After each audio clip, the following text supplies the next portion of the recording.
morning to everyone and welcome to lecture number 30 of set level on the page number 100. आज आप यहाँ पे देख सकते हैं आपकी बुक का 50% जो है प्रोजेक्ट हमने कंप्लीट कर लिया है। 200 पेजेस में से हम 100 नंबर का पेज पढ़ने वाले हैं। आज 50% जर्नी हमारी कंप्लीट होने वाली है। तो लेक्चर नंबर 30 है आज सेट लेवल का। देखिए इसमें क्या कुछ आया है। देखो अभी तक एक ही प्रश्न का जवाब दे रहे थे हम, tell me something about yourself, यानी कि आप किस तरह के इंसान हैं। यानी कि आपको बताना होता था कि आप सिंपल हैं, फिर जॉली नेचर्ड है, इस तरह से आपने बताया। अब आपको क्या करना है, यहाँ पे एक क्वेश्चन टाइप करना है, क्वेश्चन लिखना है। लिखो हाउ डू यू फील, ये क्वेश्चन लिखिए। How do you feel, okay, how do you feel, आपको कैसा लगता है। हाउ डू यू फील, ये क्वेश्चन आपको टाइप करना है। देखो अब इसका जवाब हम देंगे। आप अपने बारे में बताने के साथ साथ अपने संपर्क में आने वाले व्यक्तियों की चरित्रगत विशेषताएं भी बताते हैं। यानी आप क्या करते हैं, अपने बारे में बताने के साथ साथ अपने जो कांटेक्ट में जो भी व्यक्ति आते हैं, जो भी इंसान आते हैं, उनके बारे में चरित्रगत विशेषताएं भी आप बताते हैं कि ये ऐसा है, वो ऐसा है, यानी उसके चरित्र की विशेषताएं भी आप बताते हैं। तो एक बात यहाँ बताई गई कि आदमी तो भावनाओं का पुतला है। Man is a statue of emotion, यानी आदमी जो है वो भावनाओं का पुतला है। यानी कि खुश होता है तो हंस देता है, दुखी होता है तो रो देता है, यानी ये भावनाओं का एक पुतला है। ठीक है, कभी खुशी होती है, कभी गम होता है, तो वो सब आदमी जो है वो भावनाओं का पुतला है। दुख में वो रोता है तो सुख में वो हंसता है। तो ये इमोशंस है, ये भावनाएं हैं, तो इसका पुतला है इंसान। हमें अपनी भावनाओं को इंग्लिश में वर्णन करना आना चाहिए ना। तो अब अभी हमें अपनी जो इमोशन है, फीलिंग्स हैं, इनको भी इंग्लिश में एक्सप्रेस करना आना चाहिए। इसलिए हम भावनाओं के बारे में बात करने वाले हैं। आज इस लेक्चर में हम जो फीलिंग्स है उसके बारे में बात करने वाले हैं। देखो भावना को इंग्लिश में फीलिंग कहते हैं और महसूस करना को फील कहते हैं। देखो भावना को इंग्लिश में क्या कहते हैं, भावना को इंग्लिश में फीलिंग कहते हैं और महसूस करने को फील कहते हैं। समझ में आ रही ना बात। यानी भावना को तो कहते हैं फीलिंग और महसूस करने को क्या कहते हैं, फील करना कहते हैं। इन शब्दों का उपयोग करके अपनी भावना को प्रकट करें, यानी कि अपनी फीलिंग को आप एक्सप्रेस करें। सबसे पहले देखो फीलिंग क्या क्या होती है। देखो मैं खुशी महसूस करता हूँ, खुशी को फील किया जाता है। शर्म आती है तो उसको भी फील किया जाता है। भूख लगती है तो उसको भी फील किया जाता है। प्यास लगती है तो उसको भी फील किया जाता है, यानी कि महसूस किया जाता है। नींद आती है तो नींद को भी क्या किया जाता है, महसूस किया जाता है। और थकावट होती है तो थकावट को भी क्या किया जाता है, महसूस किया जाता है। और अगर आपको चक्कर आ रहे हैं तो चक्कर आने की भी फीलिंग को क्या किया जाता है, महसूस किया जाता है।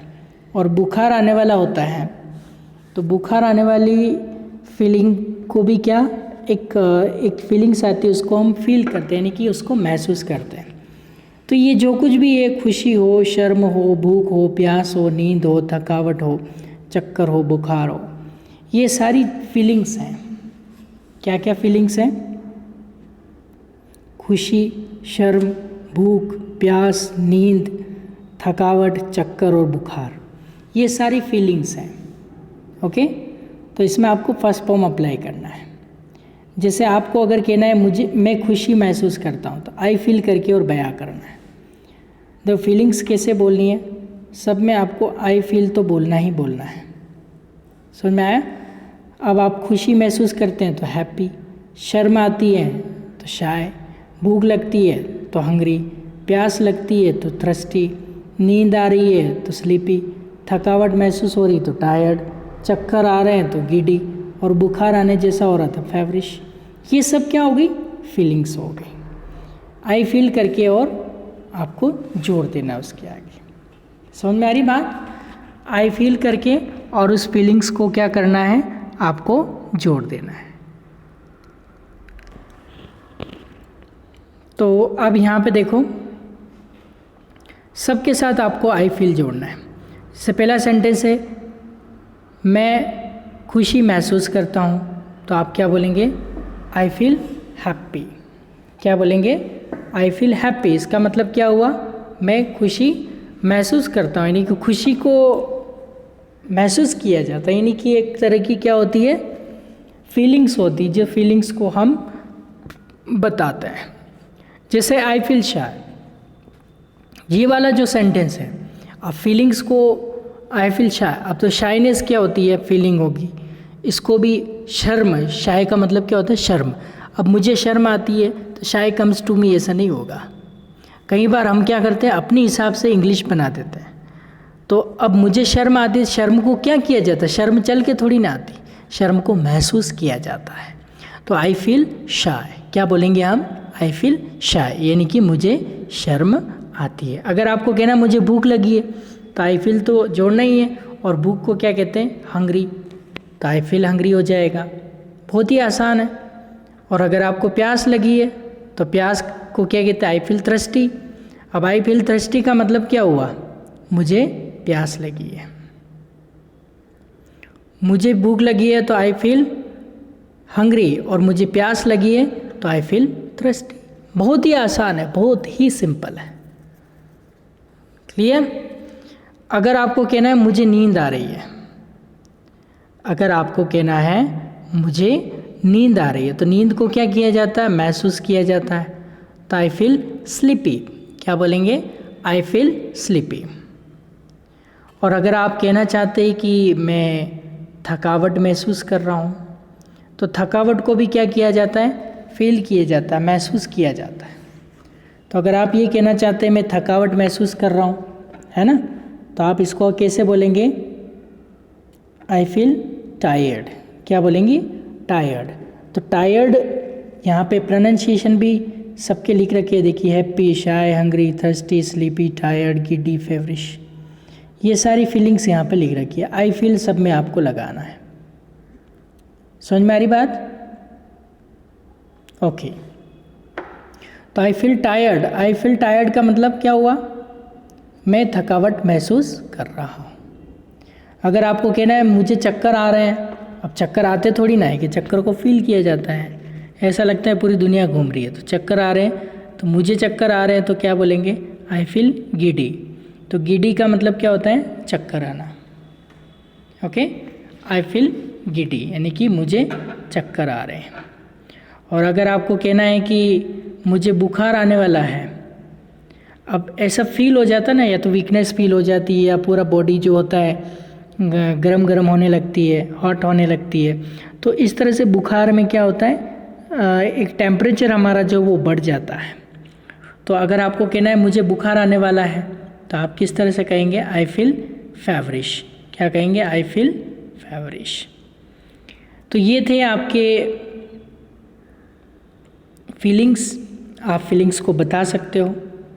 ओके, अब आगे देखिए, जो कुछ भी आप करना चाहते हैं आई फील करके आपको जोड़ना है।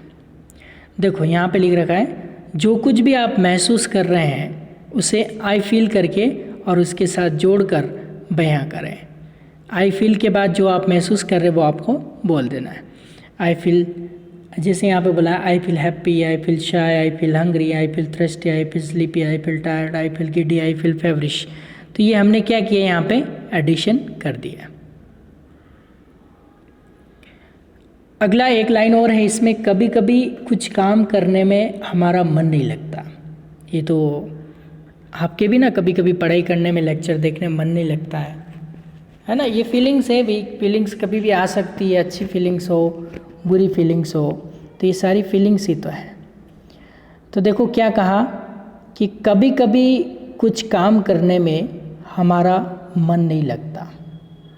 इसे इंग्लिश में किस तरह बयान करें, इस तरह बयान करेंगे। अब जैसे आपको कोई भी काम करने में मन नहीं लगता तो आपको बोलना आई डोंट फील लाइक। इतना सेंटेंस तो आपको बोलना ही है। क्या बोलना है? आई डोंट फील लाइक। क्या बोलेंगे?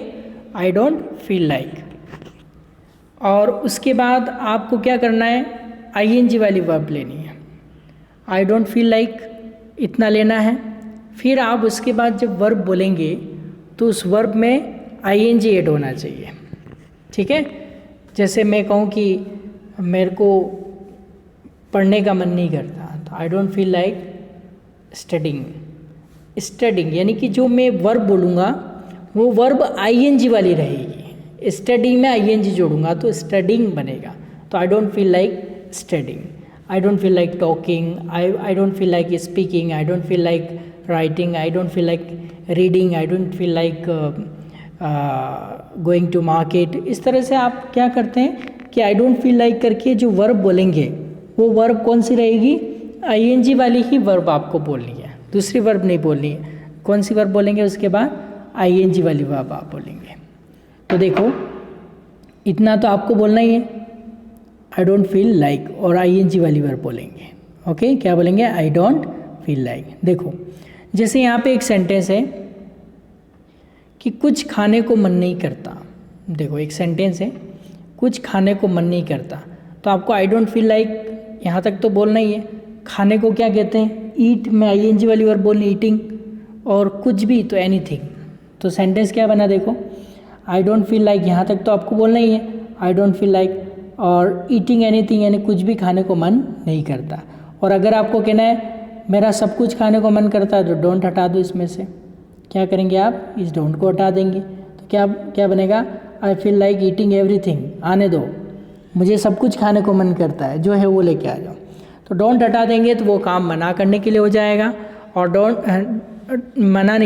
डोंट लगाएंगे तो मना करने के लिए होगा, और डोंट हटाएंगे तो वो हाँ के लिए यानी कि अफर्मेटिव बन जाएगा। आई फील लाइक स्पीकिंग, मुझे बोलने का मन करता है, और मुझे बोलने का मन नहीं करता है, आई डोंट फील लाइक स्पीकिंग। इस तरह से।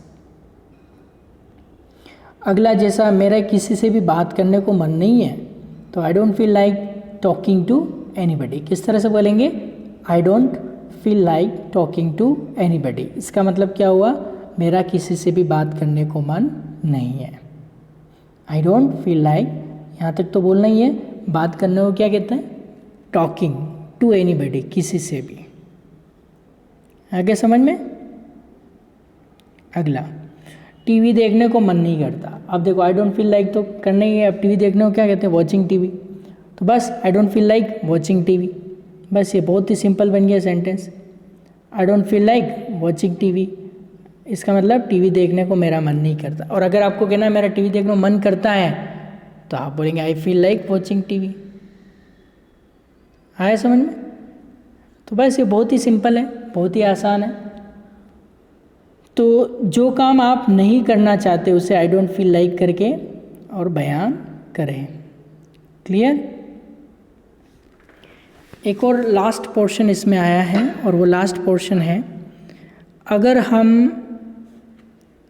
अब हम अगर किसी के व्यक्तित्व के बारे में बात करते हैं, यानी कि किसी की पर्सनैलिटी के बारे में बताते हैं, किसी की पर्सनैलिटी के बारे में बताते हैं, तो कुछ इस तरह कहेंगे। जैसे यहाँ पे किस किस की पर्सनैलिटी यहाँ पे बताई है? परिवार के सदस्यों की, फादर की, ब्रदर की, सिस्टर की, अंकल की और फ्रेंड की।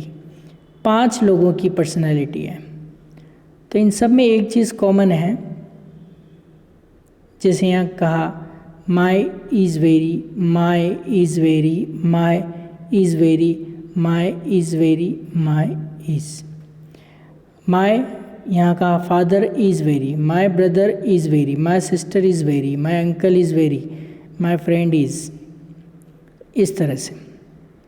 अब यहाँ पे कुछ मीनिंग देख लेते हैं। ऑनेस्ट, ऑनेस्ट का मतलब होता है ईमानदार। ऑनेस्ट का मतलब क्या होता है? ईमानदार। और वेरी ऑनेस्ट, बहुत ईमानदार। एडमंड पहले आ चुका है, वेरी एडमंड, बहुत जिद्दी। वेरी इनोसेंट, बहुत बोली। वेरी हार्ड वर्किंग, बहुत मेहनती। और चीयरफुल यानी प्रसन्न। ये सारे मीनिंग पहले आ चुके हैं। तो आपको अगर कहना है कि मेरे पिताजी बहुत ईमानदार हैं, तो कैसे कहेंगे? My father is very honest. फिर अगर आपको कहना है मेरा भाई बहुत जिद्दी है, तो माई ब्रदर इज़ वेरी, यहाँ तक तो बोलना ही है। और जिद्दी को क्या कहते हैं? एडमंट, उसके आगे जोड़ देना है। ठीक है। फिर मेरी बहन बहुत बोली है, तो माई सिस्टर इज़ वेरी इनोसेंट। बहुत बोली को क्या कहते हैं? Very innocent. और मेरे चाचा बहुत मेहनती है, तो माई uncle is very hard working. Hard working का मतलब क्या हो गया? मेहनती। और मेरा दोस्त सदा प्रसन्न रहता है, यानी कि हमेशा खुश रहता है, तो माई फ्रेंड इज़ ऑलवेज चीयरफुल। क्या कहेंगे? माई फ्रेंड इज़ ऑलवेज चीयरफुल, यानी कि मेरा दोस्त है वो हमेशा खुश रहता है। तो बस इतना ही पढ़ेंगे आज के लेक्चर में। How do you feel now और what do you feel like. यहाँ पे आप क्वेश्चन टाइप कर लीजिए, what do you feel like. What do you feel like, तो उसका जवाब है। तो इसमें how do you feel now, अब आपको कैसा लगता है, तो ये इसका जवाब ही है। और what do you feel now या what do you feel like. What do you feel like, तो I don't feel like eating anything, इस तरह से आप जवाब दे सकते हैं। तो आज के लेक्चर में इतना ही। Till then goodbye and take care.